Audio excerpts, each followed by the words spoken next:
Sempat diselimuti ketidakpercayaan dengan sejumlah negara barat anggota NATO, Presiden Turki Recep Tayyip Erdogan hadiri KTT NATO di Washington DC. Analis menilai langkah ini disinyalir sebagai upaya Erdogan untuk memulihkan hubungan dengan sekutu baratnya. Berikut liputan Virginia Gunawan dari VOA. Setelah Turki sempat bersih tegang dengan sejumlah negara barat sesama anggota NATO, Presiden Turki Recep Tayyip Erdogan ikut dalam KTT NATO di Washington DC. Analis menilai kehadiran Erdogan mengindikasikan teratasinya sejumlah isu yang ia hindari dalam KTT-KTT NATO sebelumnya. At the time, it was about NATO's enlargement to Sweden and Finland. That's now over. There's also new Secretary General, which Turkey backed, the former Dutch Prime Minister Mark Rutte.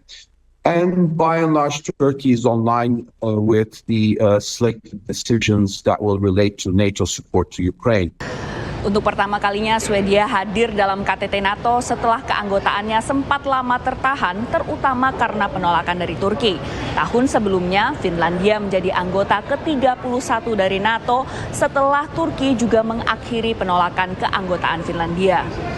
Namun kedekatan Erdogan dengan Presiden Rusia Vladimir Putin tetap menimbulkan ketegangan dengan sekutu NATO, terutama ketika Turki menolak untuk menjatuhkan sanksi ke Rusia atas serangannya ke Ukraina, diikuti dengan pertemuan Erdogan dan Putin saat Shanghai Cooperation Organization besutan Tiongkok.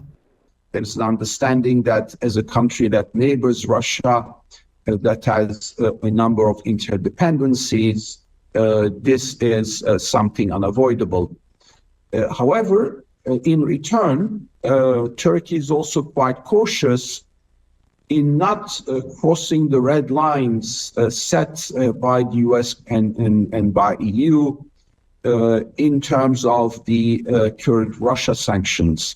Selain untuk KTT NATO, kunjungan Erdogan jadi kesempatan untuk menunjukkan makin berpengaruhnya Turki di Afrika, Asia Tengah, dan kawasan Kaukasus, yang bisa jadi insentif bagi pemerintah Biden untuk bekerja sama dengan pemerintah Ankara, menurut analis. Administration and Turkish officials are looking into Africa, where Turkey has ambitions to expand its influence, both economically and in security terms.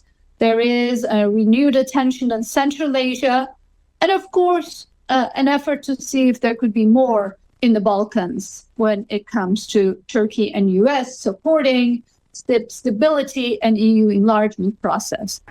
Mei lalu, pertemuan Erdogan dengan Presiden Joe Biden batal karena perbedaan pandangan terkait perang Israel di Gaza dan perang di Suriah. Dari Washington DC, Virginia Gunawan dan tim VOA.